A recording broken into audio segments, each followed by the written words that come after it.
بسم اللہ الرحمن الرحیم الحمد للہ رب العالمین والعاقبۃ للمتقین والصلاة والسلام علی سید الانبیاء والمرسلین وعلی آلہ وصحبہ اجمعین۔ پچھلی نشست میں ذکر ہو رہا تھا کہ تعلق باللہ کے، اللہ کے ساتھ سچے تعلق کے فطری آداب کیا ہیں۔ اس کا مطلب یہ ہوا کہ ایک تو قانونی آداب ہوتے ہیں جو کم سے کم کا تقاضا کرتے ہیں، یعنی اللہ سے تعلق کا قانونی ادب یہ ہے کہ اسے ایک مانا جائے، اسے لا شریک مانا جائے، اس کی ذات و صفات میں کسی کو شریک نہ رکھا جائے وغیرہ، اور اس کی اطاعت کی جائے، اس کے احکام پر چلا جائے، یعنی گناہ سے بچا جائے۔ تو یہ ہے قانونی تقاضا اللہ سے تعلق کا۔ تو یہ تقاضا جیسے کہ ہم نے دیکھ لیا کہ یہ منیمم ہے، مطلب اگر اس میں بھی کوتاہی ہو گئی تو گویا اللہ کو مانا ہی نہیں، یا اللہ سے تعلق کسی بھی درجے میں قابل اعتبار نہیں اور ذریعہ نجات نہیں۔ لیکن دوسرا جو درجہ ہے آداب کا، تعلق اللہ سے تعلق کے آداب کا، وہ فطری ہے۔ تو جب ہم قانونی اور فطری کے امتیاز کو سمجھنا چاہیں تو قانونی اور فطری کا فرق یہ ہے کہ قانون میں خیر کو ارادے سے، قانون کا موضوع یا مخاطب ارادہ ہے، اور قانون کی پروڈکٹ عمل ہے، عمل اور مطلب بالکل واضح عقائد۔ تو لیکن یہ کہ فطرت جو ہے، فطرت ارادے سے قبل ہے، یعنی قانون جس ارادے کو مخاطب بناتا ہے، فطرت شعور کے ساتھ، احساسات کے ساتھ اس پر مقدم ہے، اس سے پہلے ہے، بلکہ ارادے کی ماہیت، ارادے کی ٹوٹل ساخت، ارادے کی مجموعی حرکت کا نظام فطرت ہی سے پیدا ہوتا ہے۔ تو اس بات کو یوں سمجھنا چاہیے کہ ارادہ فطرت سے پیدا ہوتا ہے، فطرت کے اس ایک جزء سے جو ہمارے اختیار کے تابع ہے، یعنی جب تک ہم اپنے اختیار کے ساتھ، پورے شعور کے ساتھ اس جز کو حرکت میں، عمل میں نہیں لائیں گے، اس وقت تک وہ معطل پڑا رہے گا۔ تو وہ ہمارے اختیار کا دوسرا عنوان ہمارا ارادہ ہے، یعنی کچھ کرنے نہ کرنے کی قوت، اور تھوڑا سا اس کو اوپر اٹھائیں تو یہ ہے کچھ ماننے یا نہ ماننے کا اختیار۔ تو اس پہلو سے ارادے کی لوور سائیڈ عمل ہے اور ارادے کی ہائر سائیڈ خیال ہے، نظریہ ہے، عقیدہ ہے، وغیرہ وغیرہ۔ تو قانون بھی بس یہاں تک ہم سے مطالبہ کرتا ہے کہ ارادی طور پر قانون کی خلاف ورزی نہ کی جائے، اس قانون کی جس کی پابندی لازمی ہے، کمپلسری ہے، اور جس کی پابندیوں میں سے، جس کی عائد کردہ پابندیوں میں سے ایک پابندی کو بھی حذف نہیں کیا جا سکتا، منہا نہیں کیا جا سکتا، اس پورے پیکج کو اس کے پورے پن کے ساتھ عمل میں لانا ہے۔ تو یہ منیمم ہے، وہ کہلاتا ہے۔ لیکن دوسری طرف یہ ہے کہ اگر ہم یہ دیکھیں کہ قانون کا مقصود اعلیٰ کیا ہے، یعنی جو مجھ پہ قانون پابندیاں لگاتا ہے، بلکہ زیادہ آسان کر کے کہیں تو اللہ کا قانون اور شریعت میرے ارادے کو مخاطب کر کے میرے اختیار کو مد نظر رکھ کے مجھ سے جو مطالبات کرتی ہے، ان سارے مطالبات میں ایک مقصد پوشیدہ ہوتا ہے۔ پوشیدہ کیا؟ ایک مقصد ان تمام مطالبات کی اصل ہوتا ہے۔ قانون کے تمام مطالبات ایک مقصود تک پہنچنے کے لیے ہوتے ہیں، اس مقصود تک پہنچنے کے لازمی ذرائع ہوتے ہیں۔ یہ بات واضح ہے نا کہ پابندی قانون فی نفس ہی بذات ہی مقصود نہیں ہے، یعنی اللہ سے تعلق جس کا دوسرا عنوان ہے بندگی، بندگی کا سفر صرف اطاعت تک محدود نہیں ہے اور اطاعت پر ختم نہیں ہوتا۔ تو یہ اطاعت جو ہے یہ خود وسیلہ ہے کسی بڑے مقصد یا کسی مقصد واحد اور مقصد اعلیٰ تک پہنچنے کا۔ وہ مقصود اعلیٰ اور مقصود اعظم اور مطلوب واحد ہے اللہ سے متعلق رہنے کے آداب پوری سچائی سے بجا لانا۔ تو تعلق کے آداب یا تعلق کی ماہیت اور اس ماہیت کو عمل میں رکھنے کا جو پورا نظام ہے، جسے ہم کہہ رہے ہیں فطری نظام ہے، تو وہ ہم میں سے ہر ایک کو معلوم ہے کہ تعلق کا، چاہے وہ انسان کے ساتھ تعلق ہو، چاہے وہ خارجی فطرت کے ساتھ تعلق ہو، چاہے وہ اپنے نفس کے ساتھ تعلق ہو، تمام تعلقات میں ایک چیز ہے جو ہے تو تعلق موجود ہے اور نہیں ہے تو تعلق موجود نہیں ہے، پھر وہ تصور تعلق ہے، وہ مطلب وہ واہمہ تعلق ہے، تعلق سچ نہیں ہے۔ تو وہ چیز جو تعلق کو اعتبار دیتی ہے، جو تعلق جس پر تعلق کا ہونا نہ ہونا منحصر ہے، وہ ہے احساس تعلق۔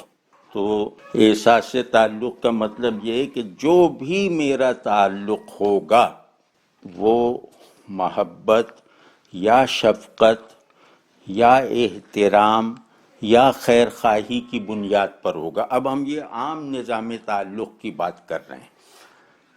تو تعلق کے یہ تمام جو احوال ہیں، تعلق کے یہ جو تمام جو وہ ہیں مطلب اسالیب، ان سب میں ایک چیز مشترک ہے، اور وہ چیز ہے کہ یہ سب احساسات ہیں، اور اگر احساسات نہیں ہیں تو پھر معدوم ہیں، موجود ہی نہیں ہیں۔ مطلب میرا تعلق بربنائے محبت ہے، یعنی تعلق جو بھی میں نے قبول کیا اس میں یہ چیز لازم ہے کہ وہ بربنائے محبت ہوتا ہے۔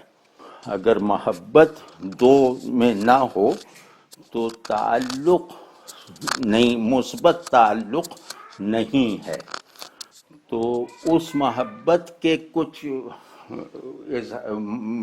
مظاہر ہوتے ہیں، یعنی وہ محبت سچ متعلق، یعنی دوسرے کے مرتبے یا دوسرے کی پوزیشن یا دوسرے کی میرے قلب میں جو اس کا مرتبہ ہے، میرے ذہن میں جو اس کا درجہ ہے، اس کے مطابق میری محبت اس اظہار کرے گی۔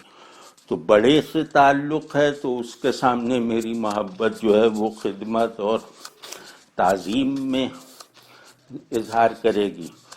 وہاں اگر میں نے محبت کو چھوٹوں سے جو محبت ہوتی ہے اس انداز سے ظاہر کر دیا تو وہ ناقابل تسلیم محبت ہے.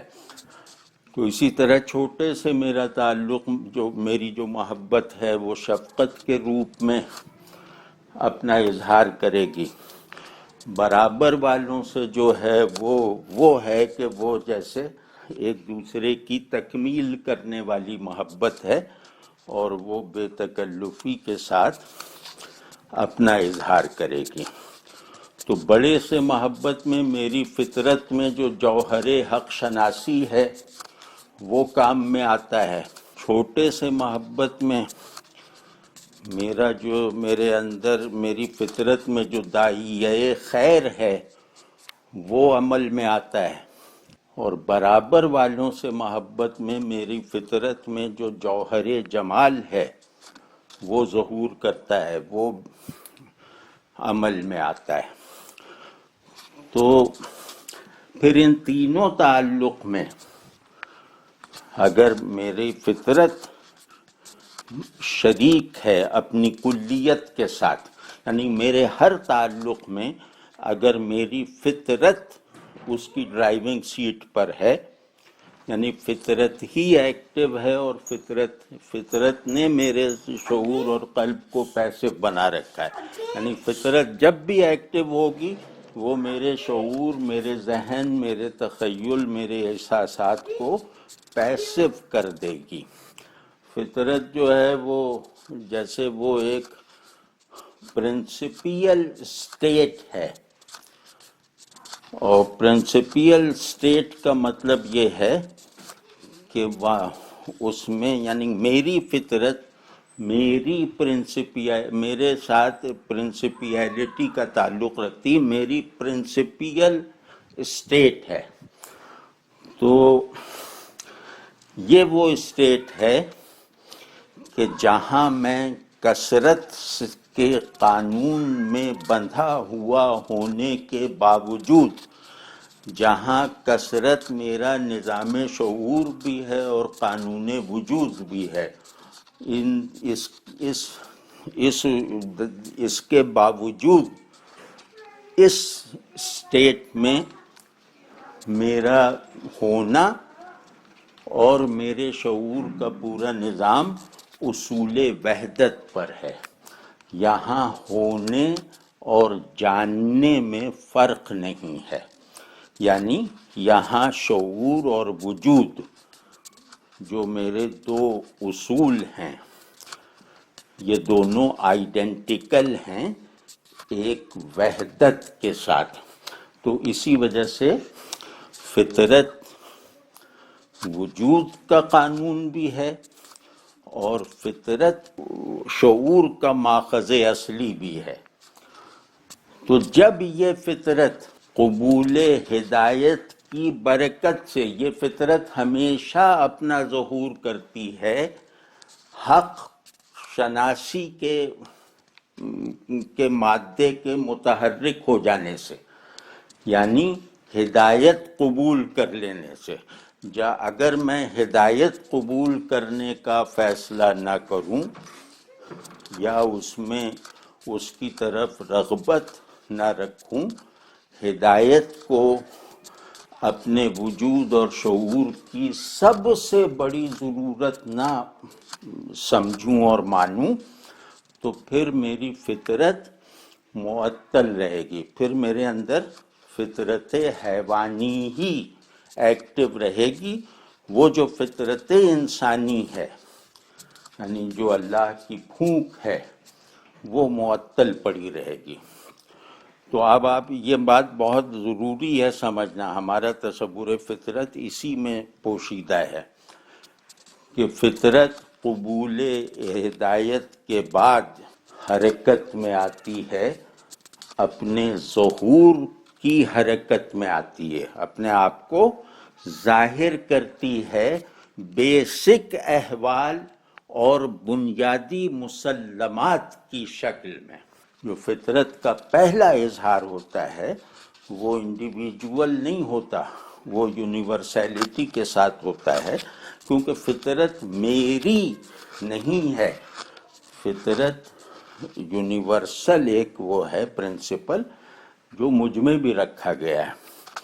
تو اسی طرح فطرت کا جو پہلا اظہار ہوتا ہے میرے وجود میں اور میرے شعور میں، یعنی فطرت میرے وجود کی کفالت اور شعور کی تربیت کے لیے جب حرکت میں آتی ہے، یا مجھے موجود ہونے اور میرے شعور کو شعور بننے کے لائق جب بناتی ہے، تو اس کی جو اظہار ہوتا ہے وہ دو طرح ہوتا ہے، یعنی اب یہ ہے کہ دو ہے، فطرت کے جب تک حرکت میں نہیں ہے تو کوئی دو نہیں ہے، اب اس ظہور میں دو ہے۔ تو وہ دو یہ ہیں کہ وہ میرے شعور کو اس کے بیسک آئیڈیاز دیتی ہے، اس کی کانشس کیٹیگریز کو مطلب مکمل کر دیتی ہے، یعنی شعور کو شعور ہونے کے لائق بنا دیتی ہے۔ اسی طرح یہ فطرت مجھے کچھ بنیادی احوال جو تعلق بالحق کے لیے درکار ہیں، جس طرح شعور کو کچھ بنیادی آئیڈیاز دیتی ہے، مستقل آئیڈیاز جو حق کو ماننے کے لیے درکار ہیں، حق کو جاننے کے لیے درکار ہیں، حق کی معرفت کے لیے وہ چیزیں درکار ہیں۔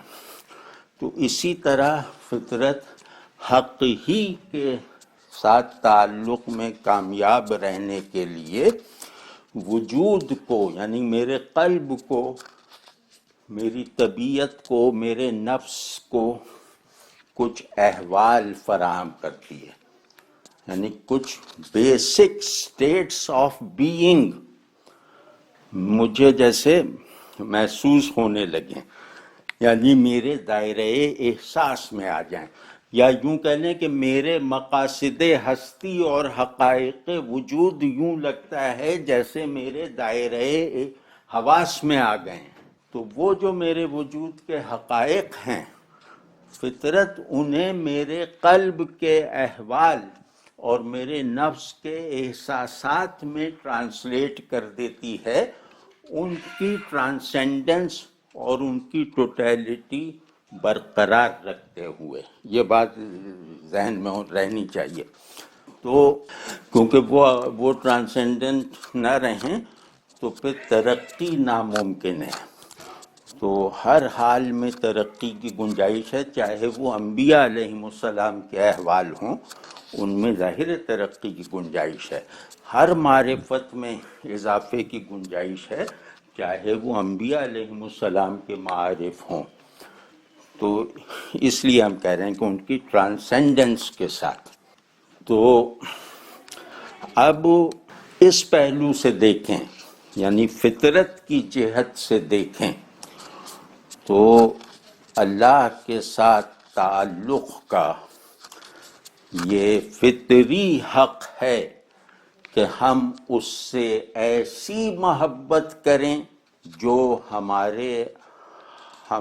ہمیں محسوس بھی ہو، اور ہم اس سے ایسی خشیت کا تعلق رکھیں کہ وہ خشیت ہمیں محسوس بھی ہو، یعنی دونوں احساس کے درجے پہ ہوں، اور ایسی معرفت اس کی ہمیں حاصل ہو کہ وہ معرفت شعور اپنے امیڈیٹ آبجیکٹس پر اپلائی کر سکے، ان پر تصرف کے لیے، ان کی حقیقت کے فہم کے لیے، ان کی افادیت کے تعین کے لیے، ان کے رد و قبول کا فیصلہ کرنے کے لیے۔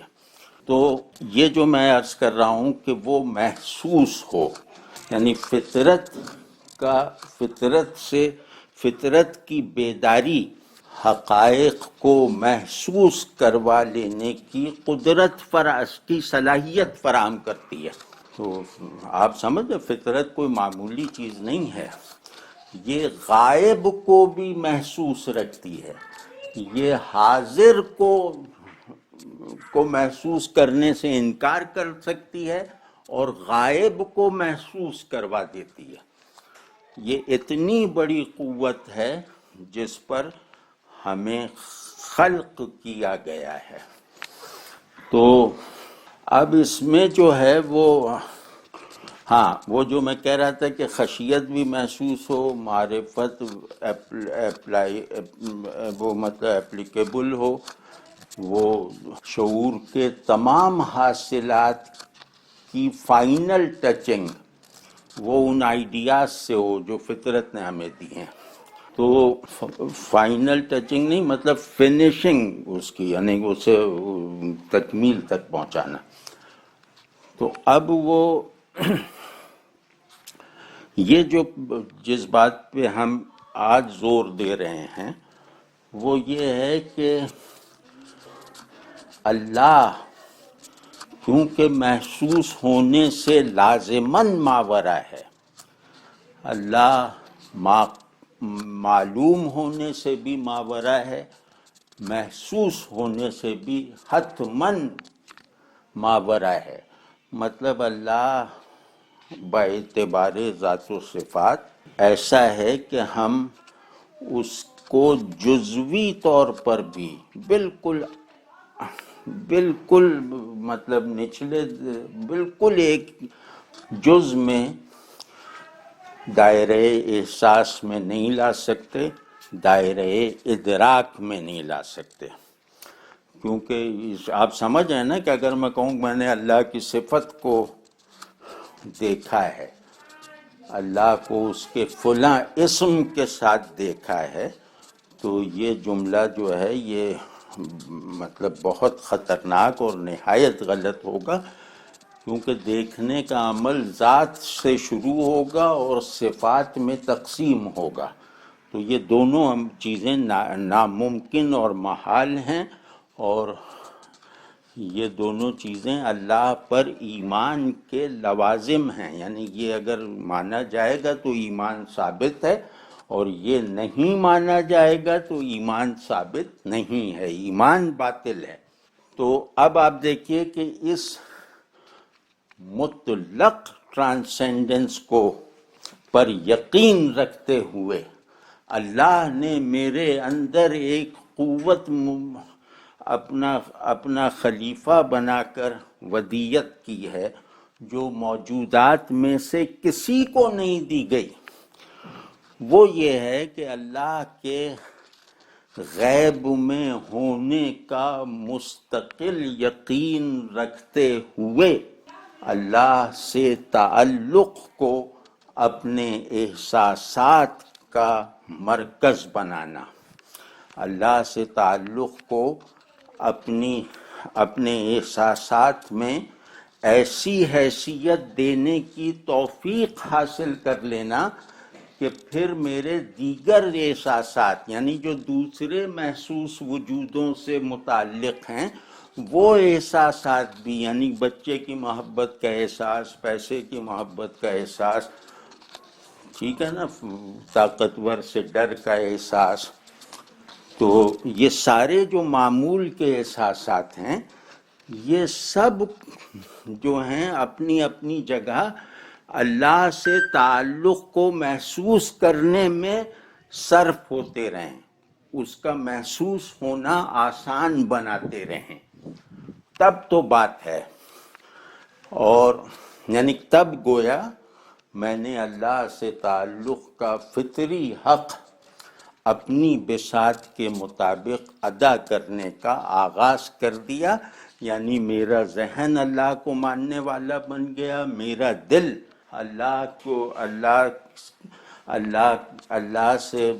اللہ کو دیکھنے کا شوق رکھنے والا بن گیا. یعنی ایمان بالغیب اور ایمان بالغیب مع شہود یہ دونوں مجھے نصیب ہو گئے. اب اس سے یہ ایمان صرف قلب اور ذہن تک پہنچ کر رک جانے والی چیز نہیں ہے، یہ ایمان گویا فطرت کو بیدار کرتا ہے. یعنی ایمان کا اصل کام ہے کہ فطرت بیدار ہو جائے. یعنی میرا ایمان ناقص ہے اگر اس کے نتیجے میں، اس کی تاثیر سے میری فطرت اصلی میں حرکت نہ پیدا ہو. میری فطرت اصلی اپنے ظہور پر مائل نہ ہو جائے۔ تو اس کے لیے جو ہے یہ دیکھنے کے لیے کہ کیا ایمان نے میری فطرت کو بیدار کر دیا ہے، تو وہ پھر اسی صورت میں ظاہر ہوگا کہ مجھے اللہ سے محبت محسوس ہوتی ہے۔ اللہ سے محبت مجھے حالت اطمینان میں بھی رکھتی ہے اور حالت اشتیاق میں بھی رکھتی ہے، بے چین بھی رکھتی ہے، مطمئن بھی رکھتی ہے، اور تمام چیزوں کو محسوس کرنے کی وجہ ہے۔ یعنی جس طرح اللہ کی معرفت تمام چیزوں کو معلوم کرنے کا سبب ہے، اسی طرح اللہ کی محبت یعنی اللہ سے تعلق کا احساس دیگر تمام عارضی اور مسلسل احساسات کو جیسے وہ آتھینٹک بناتا ہے، مستند بناتا ہے۔ تو تعلق بالحق کے احساس کے بغیر ہر احساس جو ہے وہ خلا میں بننے والا بلبلہ ہے۔ ہر احساس گویا معدومیت کے دھوکے سے پیدا ہوا ہے، یعنی میں موجود ہی نہیں ہوں، میں اپنی معدومیت میں کچھ احساسات محسوس کر رہا ہوں۔ اگر میرے احساسات، میرے جذبات کا پورا انحصار اللہ سے تعلق کے احساس پر نہیں ہے، یہ بات بہت ہی وفاداری کے ساتھ محفوظ رکھنے والی بات ہے، اور اس چیز کو اگر ہم اپنا مقصود حیات، اپنا حاصل زندگی، اپنا کل سرمایہ وجود بنانے پر مصر ہو جائیں تو کیا بعید ہے کہ اللہ تبارک و تعالی یہ ساری چیزیں ہمیں بھی نصیب فرما دے۔ مطلب یہ کہ فطرت انہی کی بیدار ہوتی ہے جنہیں اللہ اپنا دوست بنانے کا فیصلہ کر لیتا ہے۔ تو جو اللہ کے محبوب اور دوست ہوں وہ بھلا اللہ کی محبت کو محسوس نہیں کریں گے؟ تو یہ فطری حق ہے، تعلق باللہ کا فطری حق یہ ہے۔ اور پھر اس کی ایک ذرا سی جہت یہ ہے کہ کیونکہ اللہ سے ڈرنا اللہ کی محبت سے مشروط ہے، اسی طرح اللہ کی محبت اس کے خوف سے مشروط ہے، یہ دونوں ایک دوسرے کی تصدیق کرتے ہیں۔ تو خشیت ہو یا محبت، دونوں ایک احساساتی وحدت ہیں، یعنی مجھے خشیت محسوس ہوتی ہے تو بھی میرے اطمینان اور فرحت میں اضافہ ہوتا رہتا ہے، محبت محسوس ہوتی ہے تو بھی یہی ہوتا ہے۔ یعنی خشیت بھی میرے لیے خوشگوار ہے، کیونکہ خشیت محبت کے لیے شرط ہے، اور محبت بھی میرے لیے جو ہے وہ ہے، مطلب محبت بھی اللہ کا ادب سکھانے والی ہے، اپنی اوقات مطلب مجھے میری اوقات دکھانے والی ہے، تو لہذا محبت میں اس کے جلال کو محسوس کرتا ہوں۔ اب آپ سمجھے نا، ایک جملہ کہتا ہوں تو یہ میرے خیال میں مکمل ہے کہ میں اللہ سے ڈرتے ہوئے اس کے جمال کو بھی محسوس کرتا ہوں، اور میں اللہ پر مرتے ہوئے اللہ کو محبوب بنا، میں اللہ کی محبت کے غلبے کے عالم میں بھی اس کے جلال کو حاضر دیکھتا ہوں۔ اس کا جلال محبت میں مجھے اپنی اوقات میں رکھتا ہے، اور اس کا جمال ڈرتے ہوئے میری امید بڑھاتا ہے۔ تو اللہ سے امید وہی رکھنے کا اہل ہے جو اللہ سے ڈرتا ہے، اور اسی طرح اللہ سے محبت میں وہی کامیاب ہے، وہی اللہ کا کوالیفائیڈ عاشق ہے جو وفور محبت میں بھی اس کی عظمت، اس کی تعظیم، اس کے معبود ہونے، اس کے حاکم ہونے، اس کے مالک الملک ہونے کو فراموش نہیں کرتا، اس کی قہاریت کو بھی مشاہدہ کرتا ہے، اس کی محبوبیت کے سمندر میں غوطہ زنی کرتے ہوئے بھی۔ تو اب اس میں بھائی یہ بہت ضروری ہے کہ ہم نے جو اللہ کے لیے خود کو مردہ بنا رکھا ہے، ہم نے اللہ سے تعلق گویا ایک بالکل ایبسرڈائز ہو گیا ہے۔ یہ ایبسرڈائزیشن ہی تو ہے نا۔ ایبسرڈائزیشن کسے کہتے ہیں؟ حقیقت کو مہمل بنا لینا۔ جو سب سے بڑا معنی ہے، یعنی جو پرنسپل میننگ ہے، اسے میننگ لیس بنا لینا۔ اس سے بڑھ کے ایبسرڈائزیشن کیا ہوگی؟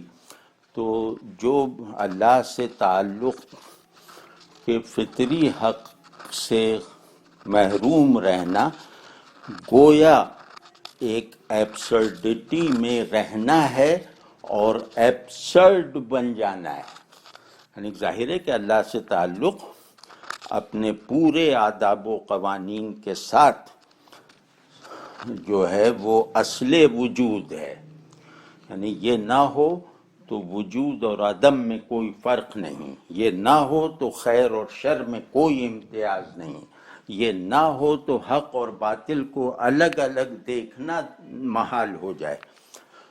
تو اتنے ضروری چیز کو، اور میرے خیال میں دین کا منتہا یہ ہے، یعنی اللہ نے جیسے ہمیں بھیجا ہی اس لیے ہے یہاں کہ جس طرح حضور میں تمہارا احساس تعلق میں زندگی تھی، یعنی جنت میں، اب غیاب میں جا کر وہ احساس تعلق کو بحال کر کے دکھاؤ۔ میرے خیال میں ہمارا سب سے بڑا امتحان یہ ہے۔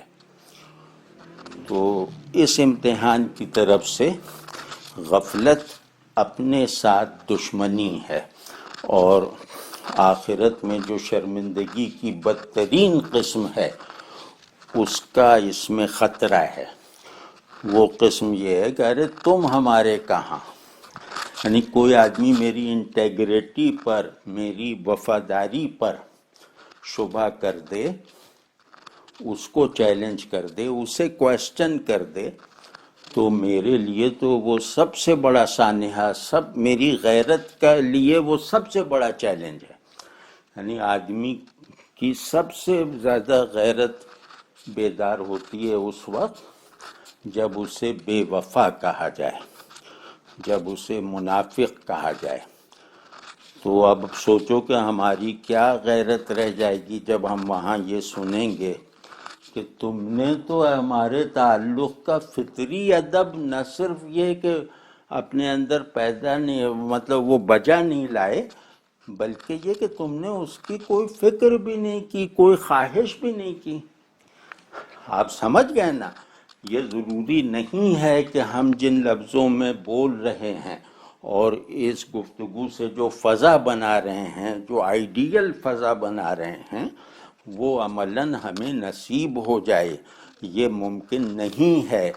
لیکن یہ کہ اس آئیڈیل فضا کی طرف رغبت محسوس کرنا، اس کی کشش کا احساس ہونا، اور اس کی طلب میں خوب بے قراری، یہ تو ضروری ہے نا۔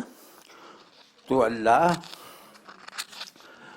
اگر ہم بالفضل اللہ کا دوست بننے کے لائق نہیں ہو سکے تو کم از کم اللہ کا دوست بننے کی خواہش تو پیدا کریں، ایسی خواہش جو تمام خواہشات پر غالب ہو۔ افسر بننے کی خواہش، حاکم بننے کی خواہش، کامیاب ہونے کی خواہش، شہرت پانے کی خواہش، عزت پانے کی خواہش، ان تمام خواہشات پر، حسی اور عقلی دونوں سطحوں پر، یہ خواہش غالب آ جائے کہ اللہ کا تعلق مجھے محسوس ہونے لگے، میں اللہ کے ان دوستوں میں شامل ہو جاؤں جو اس کے تعلق کو حصے حضور میں حاضر رکھتے ہیں۔ تو اللہ ہمیں نصیب فرمائے. تو بھائی کچھ نہ صحیح تو اس کو بات کو سمجھو، اور پھر یہ کہ اس میں اپنے شوق کو بیدار کرو. اور اب ہمارا امتحان یہ ہے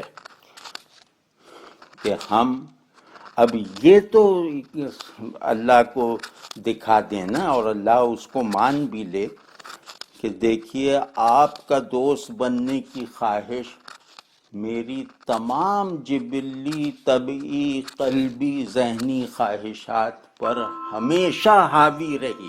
آپ سمجھ گئے نا؟ تو یہ کر کے دکھاؤ نا کہ تمہیں طاقتور بننے کی خواہش، تمہاری طاقت کی خواہش، تمہاری عزت اور شہرت کی خواہش، تمہارے مال اور دنیا کی خواہش، یہ سب خواہشات جو تمہاری جبلتوں سے اٹھی ہیں اور بہت مبالغے کے ساتھ محسوس ہوتی ہیں، بہت کیپچرنگ احساس ہے ان خواہشات کا. تو یہ اس طرح کی خواہشات بھی یا اللہ اس خواہش کے تابع ہیں، اس خواہش سے مغلوب ہیں جس میں یہ چاہتا ہوں کہ آپ مجھے اپنا دوست بنا لیں، اپنا محبوب بنا لیں. تو یہ تو کرنا ہوگا نا. مطلب اگر یہ نہیں کیا تو بڑی سخت نالائقی ہے، بلکہ پھر بے وفائی ہے. اور سوچ لو کہ کون آدمی یہ گوارا کرے گا کہ اسے بے وفا کہا جائے. یہ آدمی کے لیے سب سے بڑا الزام ہے. مجھے جھوٹا کہہ دو، وہ اس کے مقابلے میں کم شدید ہے. مجھے گناہگار کہہ دو، وہ کم شدید ہے. مجھے چور ڈاکو کہہ دو، وہ کم شدید ہے اس کے مقابلے میں کہ تم مجھے بے وفا کہو. تو اگر یہ نہیں کہلانا تو بھائی یہ سب کرنا ہے. وآخر دعوانا ان الحمد للہ رب العالمین. اب کسی کو کچھ ارشاد فرمانا ہو تو فرمائے. سر میں نے یہ پوچھنا تھا کہ جبلت اور فطرت میں کیا فرق ہے بنیادی طور پہ؟ ہاں، جبلت فطرت حیوانی ہے، اور فطرت جو ہے وہ وجود انسانی کی حقیقت ہے. ارے ہاں، فطرت جو جبلت ہے وہ فطرت حیوانی کا آرگن ہے، اور وہ جو جسے ہم فطرت کہہ رہے ہیں یہ انسانی وجود کی حقیقت ہے، جس کو فعال کیے بغیر میں اور آپ موجود ہونا، یعنی اس سطح پر موجود ہونا کوالیفائی نہیں کرتے.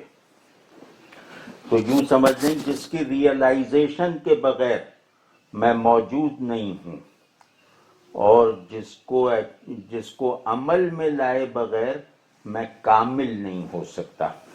یہ بات واضح ہو گئی ہوگی انشاءاللہ.